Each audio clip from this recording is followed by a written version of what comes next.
بسم الله الرحمن الرحيم طاسيم.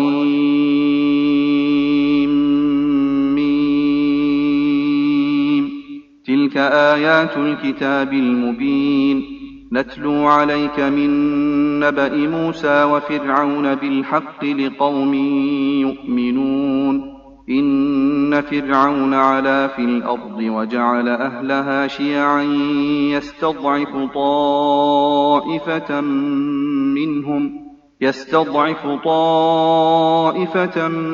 منهم يذبح أبناءهم ويستحيي نساءهم إنه كان من المفسدين.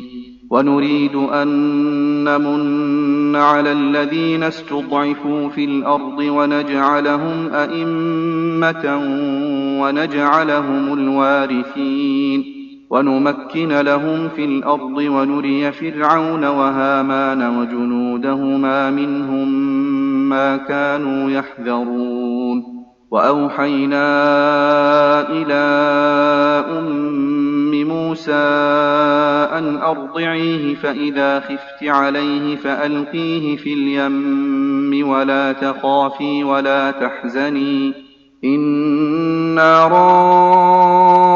رادوه إليك وجاعلوه من المرسلين. فالتقطه آل فرعون ليكون لهم عدوا وحزنا إن فرعون وهامان وجنودهما كانوا خاطئين. وقالت امرأة فرعون قرة عين لي ولك لا تقتلوه عسى أن ينفعنا أو نتخذه ولدا وهم لا يشعرون. وأصبح فؤاد أم موسى فارغا إن كادت لتبدي به لولا أن ربطنا على قلبها لتكون من المؤمنين. وقالت لأخته قصيه فبصرت به عن جنب وهم لا يشعرون. وحرمنا عليه المراضع من قبل فقالت هل أدلكم على أهل بيت يكفلونه لكم وهم له ناصحون. فرددناه إلى أمه كي تقر عينها ولا تحزن ولتعلم أن وعد الله حق ولكن أكثرهم لا يعلمون. ولما بلغ أشده واستوى آتيناه حكما وعلما وكذلك نجزي المحسنين. ودخل المدينة على حين غفلة من أهلها فوجد فيها رجلين يقتتلان هذا من شيعته وهذا من عدوه فاستغاثه الذي من شيعته على الذي من عدوه فوكزه موسى فقضى عليه قال هذا من عمل الشيطان إنه عدو مضل مبين. قال رب إني ظلمت نفسي فاغفر لي فغفر له إنه هو الغفور الرحيم. قال رب بما أنعمت علي فلن أكون ظهيرا للمجرمين.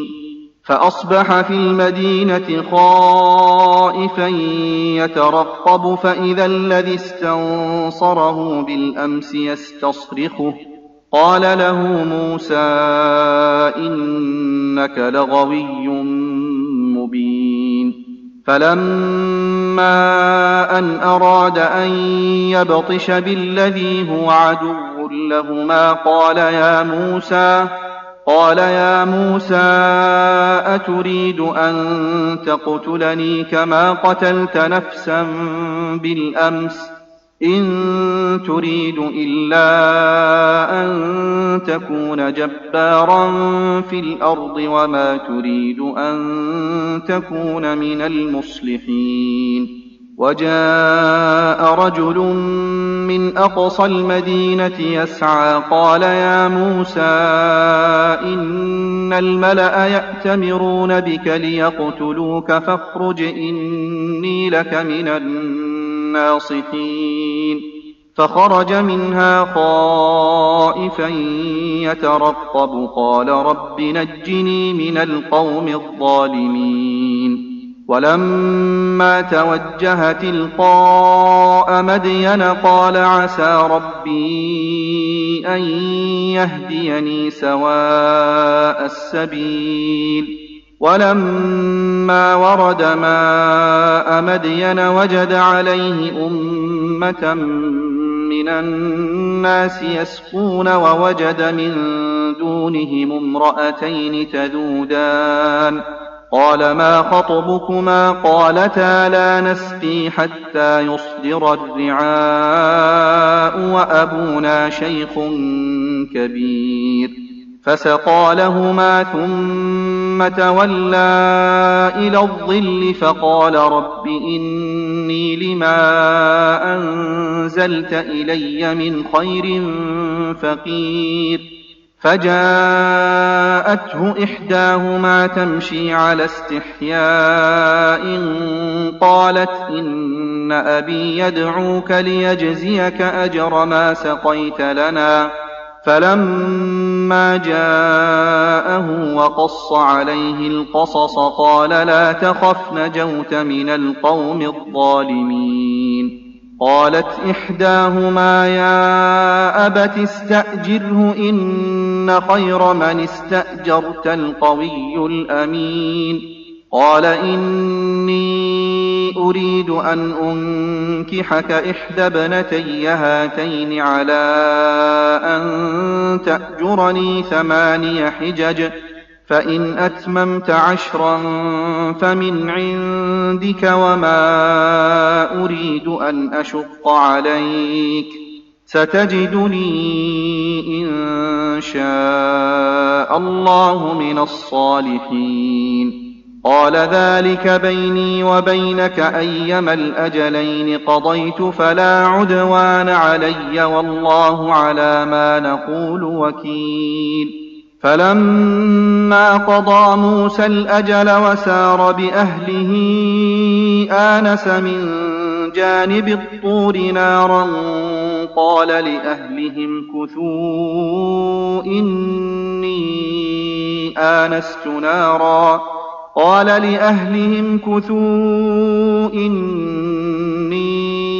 آنست نارا لعلي آتيكم منها بخبر أو جذوة من النار لعلكم تصطلون. فلما أتاها نودي من شاطئ الوادي الأيمن في البقعة المباركة من الشجرة أن يا موسى إني أنا الله رب العالمين وأن ألق عصاك. فلما رآها تهتز كأنها جان ولى مدبرا ولم يعقب. يا موسى أقبل ولا تخف إنك من الآمنين. أسلك يدك في جيبك تخرج بيضاء من غير سوء واضمم إليك جناحك من الرهب فذلك برهانان من ربك إلى فرعون وملئه إنهم كانوا قوما فاسقين. قال رب إني قتلت منهم نفسا فأخاف أن يقتلون وأخي هارون هو أفصح مني لسانا فأرسله معي يرد أن يصدقني إني أخاف أن يكذبون. قال سنشد عضدك بأخيك ونجعل لكما سلطانا فلا يصلون إليكما بآياتنا أنتما ومن اتبعكما الغالبون. فلما جاءهم موسى بآياتنا بينات قالوا ما هذا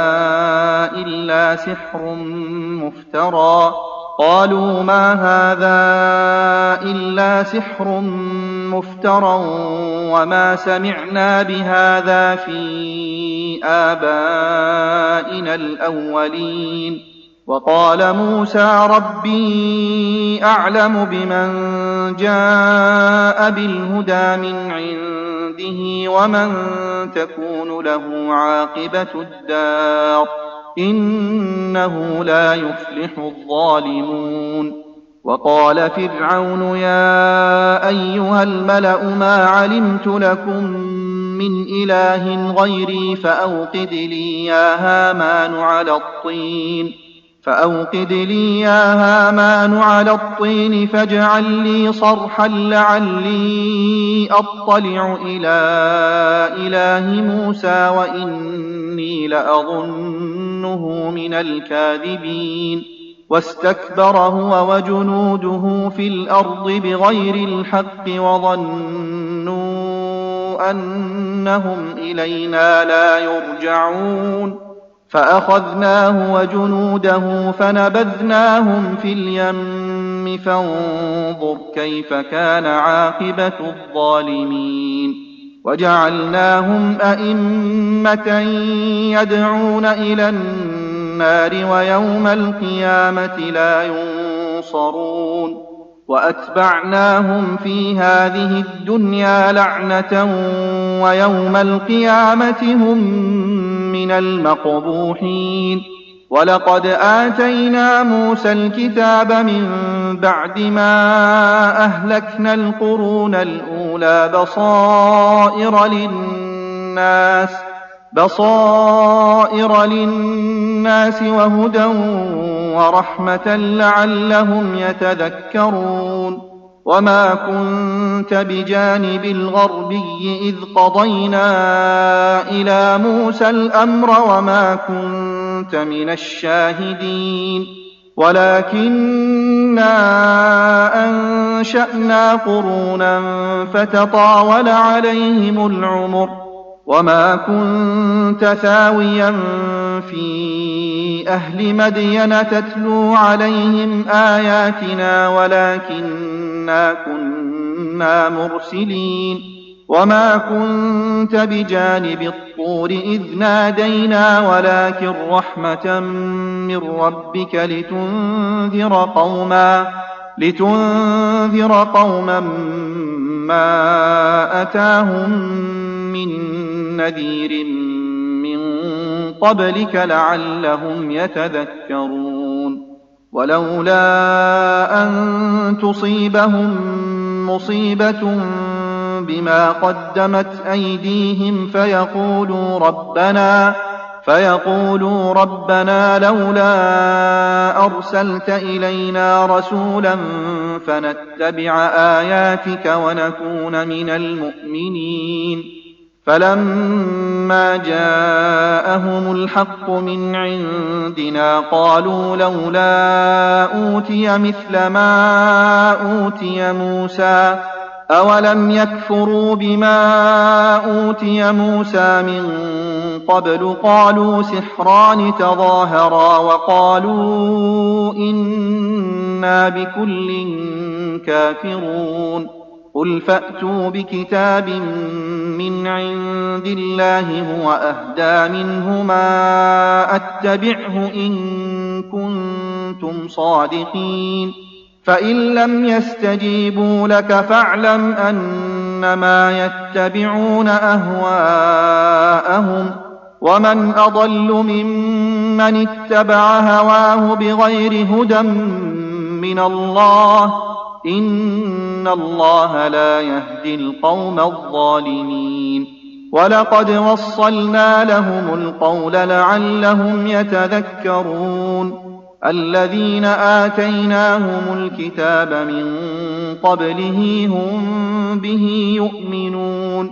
وإذا يتلى عليهم قالوا آمنا به إنه الحق من ربنا إنا كنا كنا من قبله مسلمين أولئك يؤتون أجرهم مرتين بما صبروا ويدرؤون بالحسنة السيئة ومما رزقناهم ينفقون وإذا سمعوا اللغو أعرضوا عنه وقالوا لنا أعمالنا ولكم أعمالكم سلام عليكم لا نبتغي الجاهلين إنك لا تهدي من أحببت ولكن الله يهدي من يشاء وهو أعلم بالمهتدين وقالوا إن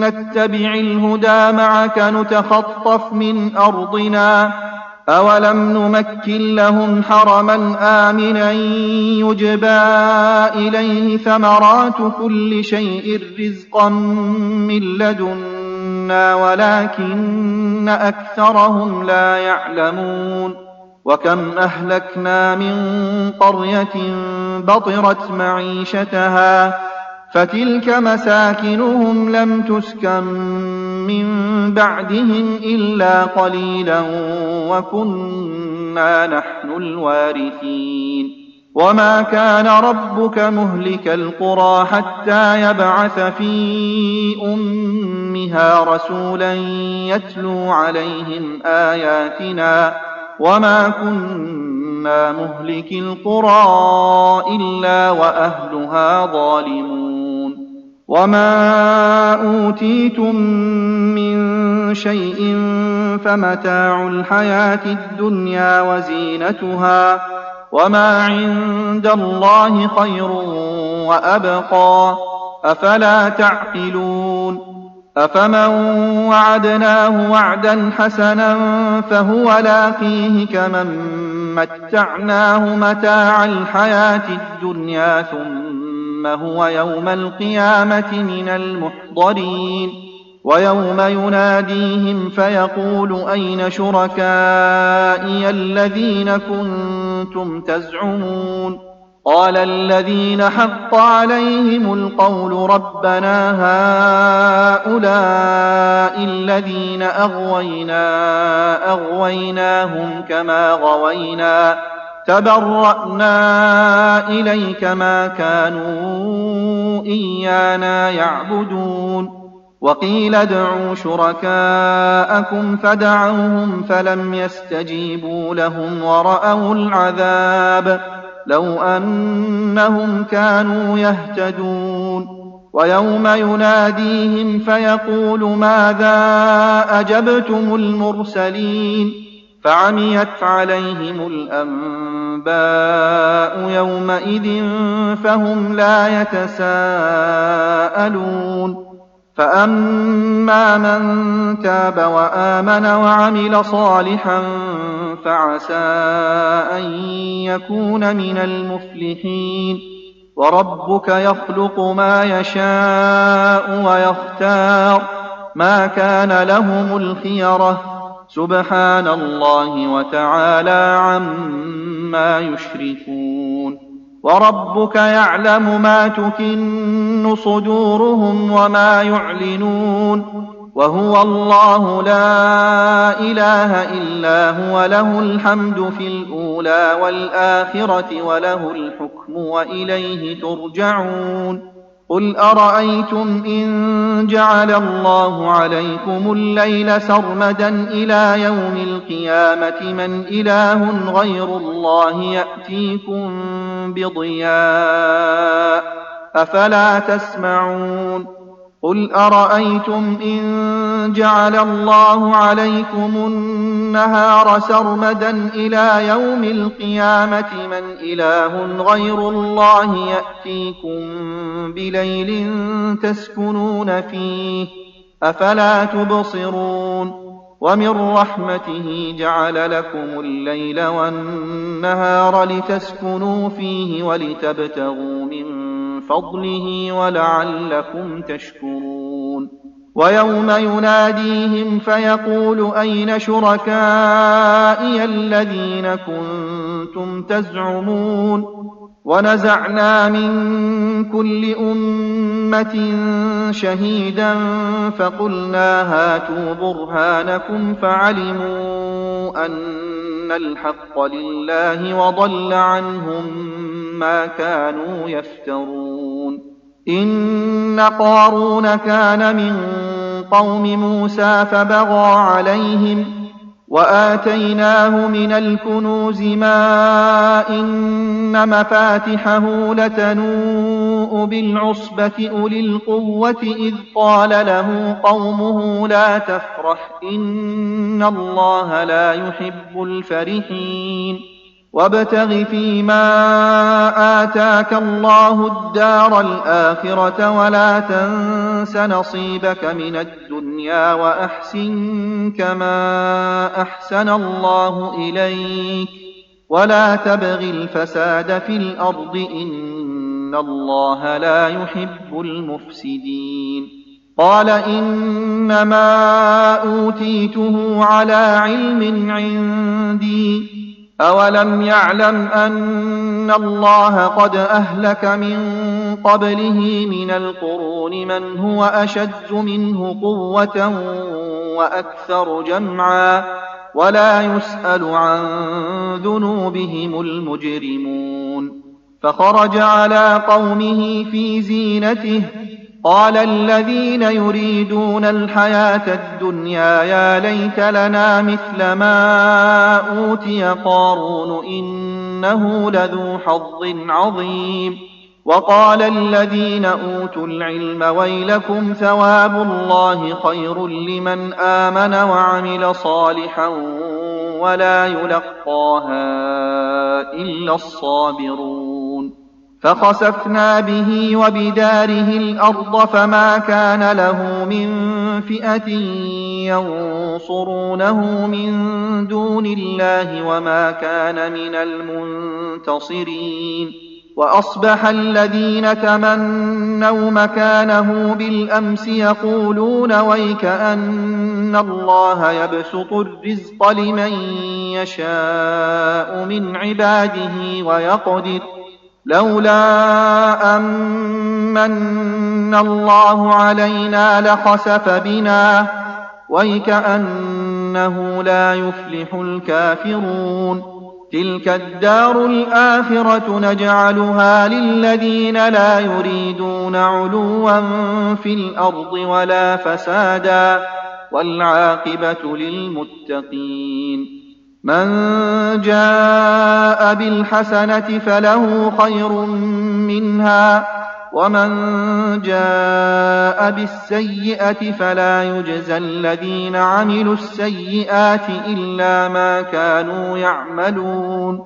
إن الذي فرض عليك القرآن لرادك إلى معاد قل ربي أعلم من جاء بالهدى ومن هو في ضلال مبين.